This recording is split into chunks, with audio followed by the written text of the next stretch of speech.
I can't believe that someone would think that they have some kind of value in the trucking industry. If you have 350 trucks, you are still not worth anything. No, you're not. The government's not going to come in and take over your company. But I'll tell you what, if we don't truck freight, if we aren't able to stand back up when this is over and truck freight, then the government will truck freight. And when they truck freight, they don't need you no more. That's just how it works. And then it's called nationalized. And do you want to be nationalized? I don't. I don't support nationalize the oil industry or aircraft industry or anything, because that's the road to socialism, guys. But truckers, I am so sad. After hiring and employing so many truckers, I know that you can get into this game, as you people call it. It is not a game. It's a business. It's a lifestyle. It's a living. And if you think that you can get into it and be anything, you have to think of it as more of a game. And you have to think of it as more than what you are able to bring to the table and what you're going to give up. Because if sacrifice is involved, would you or would you not haul freight for free? Would you or would you not go into your pocket to haul freight and deliver it for the betterment of the country? I certainly will, okay? I'm taking a few weeks off, and we're going to see where it's going to go.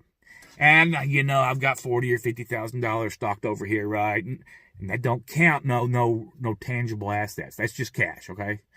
If I have to go into my pocket and haul medical supplies or food or anything else and not get $1 a gain out of it, I will do it. I will go in my pocket and do it.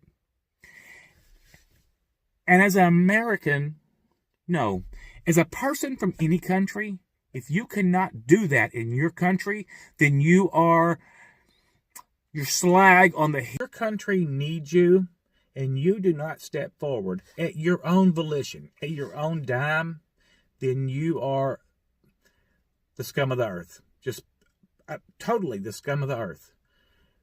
This is an emergency situation, and getting financial gain out of an emergency situation is very sad. Just very sad. Now, I hate to be doing a video like this because, yeah, I do got things that I want to do in my future, and I'd like to see my channel go to a specific way.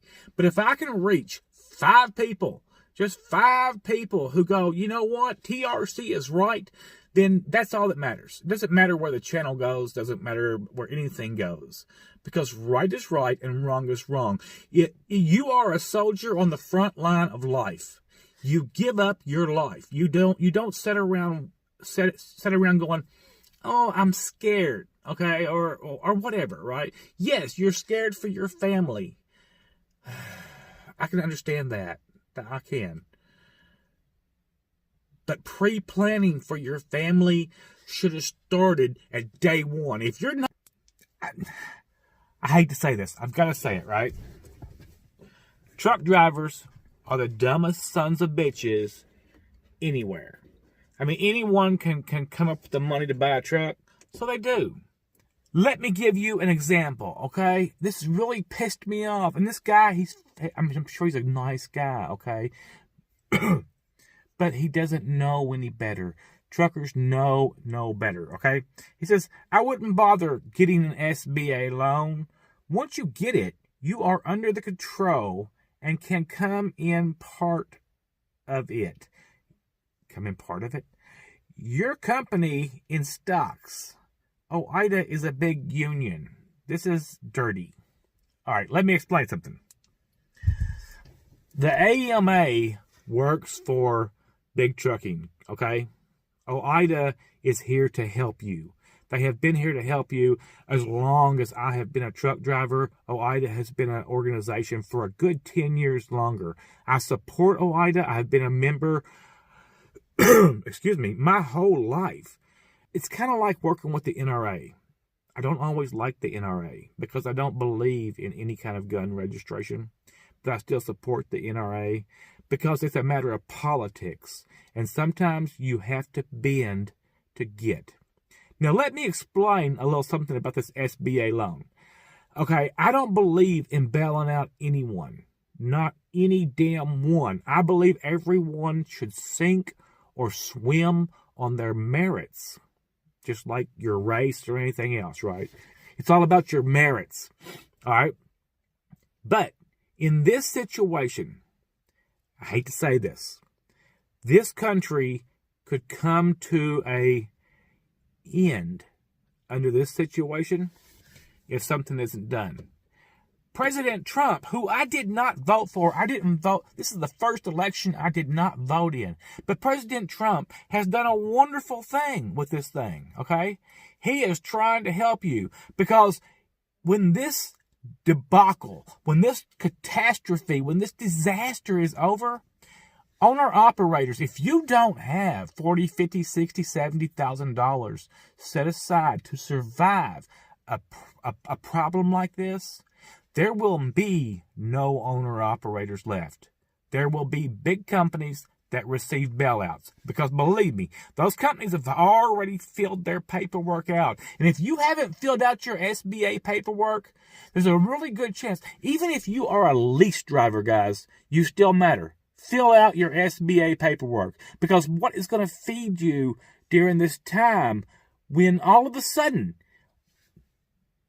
when the freight dries up? Now, don't go running your mouth and saying anything about, like you did on all of my videos about recession, about, oh, recession ain't going to happen. If you think that recession ain't going to happen, if you think that the bad things is not going to happen, the end of the world scenarios or whatever is not going to happen, then you're a fool. Because these things do happen. They may or may not happen in your lifetime. But problems do come eventually. You are now living in the lifetime of 1929, okay? You still may not see that, but you are. A recession, a deep depression is coming. We might bounce back from it in a year, but how are you going to survive that year? That's my point to you. If you think that your trucking company, you're at some company and you are leasing a truck, if you think that your company has any value, I'm sorry, you have zero value, okay? Now, let me give you an example, okay? When I was running, I'll just back it up. I will back it up 10 years when I had X amount of trucks and my value was at $5 million, right? Someone wanted to buy my stuff for $5 million. You know what? The government don't care about that $5 million. If you need a bailout and you're worth $5 million, the government's not going to attach to your stock options, okay? I've bought stock in so many companies. And when I say stock, I mean startup stock. There's a whole big difference between startup stock and NASDAQ stock. Your company's worth nothing. If you've got 40 trucks and you're running... You're not on the NASDAQ, guys. You're not worth anything. You're worth something to you and maybe to someone else that may want to buy into your company. Not pre-planning for your family. Get to it and get to work.